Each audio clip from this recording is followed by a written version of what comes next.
ætlum að halda áfram hérna í föstudagsþættinum og næst ætlum við að tala aðeins Eurovision. Ég hreinlega með eitthvað svona Eurovision fettis eða eitthvað, mér finnst þetta alveg stórfengleg skemmtun og náttúrulega einstaklega gaman að það kveikir í svona akureyringum að fá einn fulltrúa okkar þarna í úrslit og við erum búin að fá hann til okkar og einn svona Eurovision nörd með honum sem er búin að prófa að taka þátt í Eurovision líka. Verið velkomnir strákar. Takk fyrir. Takk.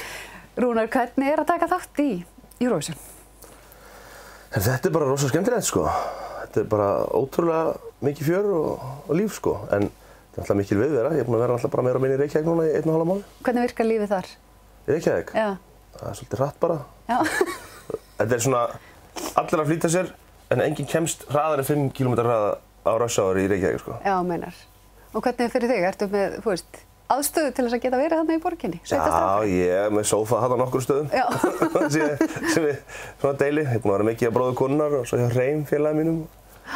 En hvernig, þú fórst áfram. Já. Hvernig, þú veist, áttirðu von á því? Nei. Áttirðu von á þessu? Þetta er svona eins og í keppnunum. Nei, ég átti bara eiginlega alls ekki von á því sko. En hérna, ég er alltaf rosalega glaður og afskaplega þakklátur. Þannig að 1000 takkir til allra sem að kussu mig.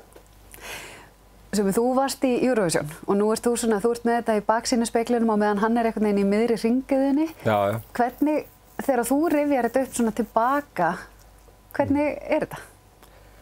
Þetta var bara, eins og Rúnar segir, bara mjög gaman sko. Þetta er bara fyrst og fremst að hafa gaman að þessu.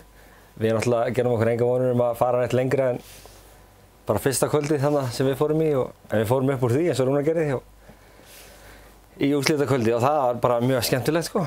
Var þetta bara ekkert stressandi? Jú, þetta var mjög stressandi fyrir mig sko. Maður er bara, maður er svo vanur að spila þegar maður er að spila, maður hefur sinn tíma og græja sig bara og byrja bara þegar maður er tilbúinn sko. En þarna varstu með mann í andlituna sem sagði bara, þú veist, 3, 2, 1, byrja. Og bara 3 mínútur. Það var svona, þú veist, pínu óþægilegt sko. Má það fara í kameru hvaða trikk þú notaðir? Já, ég var náttúrulega mest hræddur að klúðra textana sko. Ég átti aðra hverju línu á móti Val í þessu lagi og spilaði náttúrulega bassa, þannig að ég var með textan hérna á hendina. Það var alltaf, þú veist, þessi. Það var líka allt í lagi, því Valur átti alltaf aðra hverju línu á móti mér, þannig að myndavélina fór á milli sko, meðan. Þetta er snilt. En Rúnar, að ég er búin að þekkja þig í svona tíma, þá veit ég að þú átt alveg ert í svona textaörðuleikum, meira segja með texta sem þú semur sjálfur. Já, ég er bara verri með mín eigin texta sko. Mér er samt búið að takast einhvern veginn að læra bæði íslensku og ensku útgáfuna þessu lagi. Gæti verið ég sem búin að lesa hann yfir svona 3000 sinnum. Já, en þú ert að leggja allt í þetta? Já, veist, ég er bara, eins og segi, ég er búin að vera náttúrulega bara fyrir sunnan núna í mánuð, 1,5 og eins og ég segi, ég bjóst ekkert við að komast langt, sko, en ég ætla bara afskaplega þakkláttur að komast að og komast inn. Það er rosa fín kynning, en nú er ég komin í úrslit og það er bara margir að veðja á náttúrulega Svölu eða Aron Hannes eða Aron Brink, en ég meina það líkurnar eru 1/6. Það myndi ansi margir veðja á lottómi eða með líkur 1/6. En þú veist, margfaldur Íslandsmeistari í íshokkí og landsliðsmaður og guð maður þetta hvað.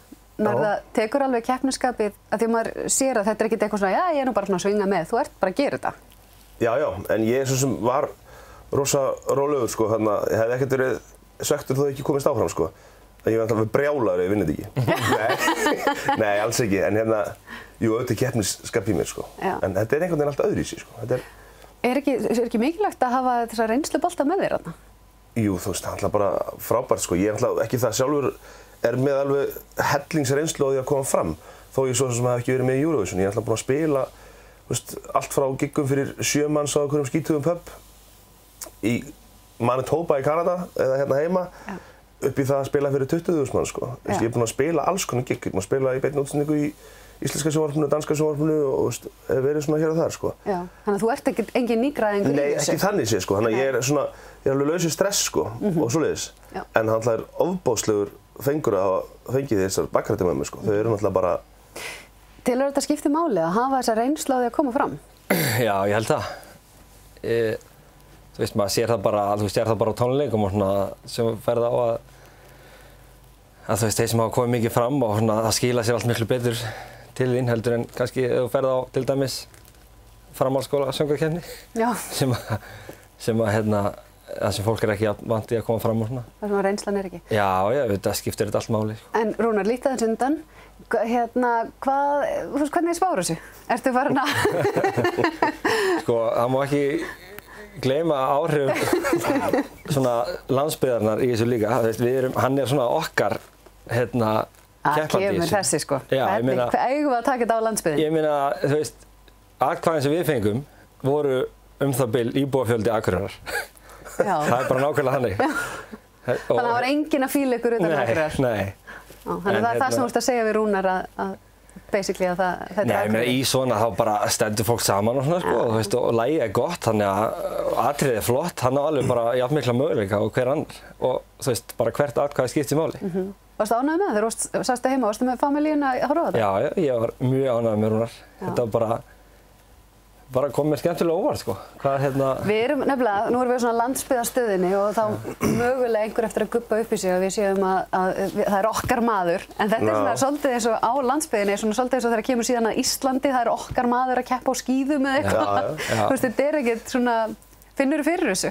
Já, auðvitað. Og ég finn alveg fyrir hérna heima, að fólk er að hnippa í mig og skama til hamingju og það er alltaf bara æðislegt og ég er, eins og segja aftur, bara ofboðslega þakklátur fyrir öll atkvæði sem ég væri, sko.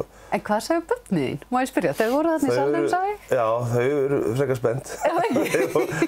Sonur minn er mjög spenntur en dóttir mín, hún var á kvöldinu daginn þegar ég var að syngja og hún náði svona 2 sekúndur í lagið, þá bara fór hún að skæla. Æ. Og það náðist á vídeo hérna í laginu hjá mér, sko, þar sem hún er bara háskælandi greið, sko. Hvað? Var þetta bara snert á hjartanu? Já, það var eitthvað allavega, henni fannst það svo stórt eitthvað skemmtilegt. Og hún náttúrulega elskar að syngja, þannig að þetta verður allt eins og þetta á að vera. En spádómur, ef þú tekur svona tilfinningarnar úr þessu öllu saman og bara ættir að veðja upp á hardcore money. Bara húsið undir og allt. Húsið undir, börnin verða heimilislaus ef þau hefur rangt fyrir þér. Hvað? Vá. En það er engin pressa. Engin pressa, satt. Hver er að fara að sigra? Sko, mér finnst, bara þegar ég hlustaði fyrst á lögin, þá fannst mér lagi sem að Svala er með svolítið sterkt. Já. Það er svona Eurovision lag finnst mér. Ég held að það sé mjög sigurstranglegt. Þannig að Rúnar þarf að vinna það. Já, að mínu mati, sko. Ætlarðu að strá ykkur meira glimmer yfir þetta eða mætirðu bara í orginalinn? Kannski skipti föt eitthvað, ég veit ekki. En ég held bara, okkar upplegg var less is more, sko. Já. Okkar upplegg var að vera ekki með ómikið gimmick í gangi og láta lagið bara skína, sko. Og ég held að það hefði gengið mjög vel. Fólk virðist vera mjög ánægt með það, sko. Svona, en ég slepp ykkur, þú eru á Glerártorgi á morgun, ekki gaman að segja frá því? Klukkan 3 á morgun ætla ég að vera á Glerártorgi, þannig að kom með alla krakka og bara öll fjölskyldan. Það að taka ensku útgáfuna? Eða íslensku? Ætli ég tekki bara bæði. Já. Aldrei að vita. Og skelli einhver önnur lög, kannski óskalög eitthvað, ég veit ekki. Til í það. Já. Gaman að fá okkur, strákar. Og við kannski bara ljúku þættinum í dag á því að sjá smá brot úr myndbandinu hans Rúnars, nú eða allt, það fyrir eftir hvað mér tókst vel að fylla upp í hennan klukkutíma, en kíkjum á þetta myndband og njótið endilega helgarinnar. Klukkan hringir korter í 7, mig langar að snúsa til alla vega 2. Fætur drattast ég þó ég vilji helst ligg í næði og ró. Tíminn líður allt og hægt hér án þín, svo legðu af stað og komdu aftur heim til mín. Dagarnir líða ekkert til, enginn að látin svo hálfviti með mér.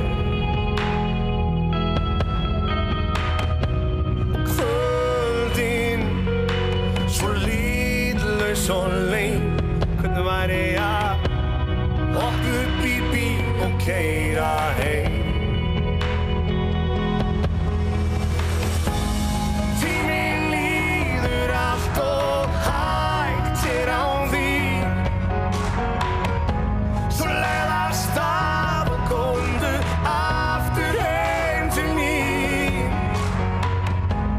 Út í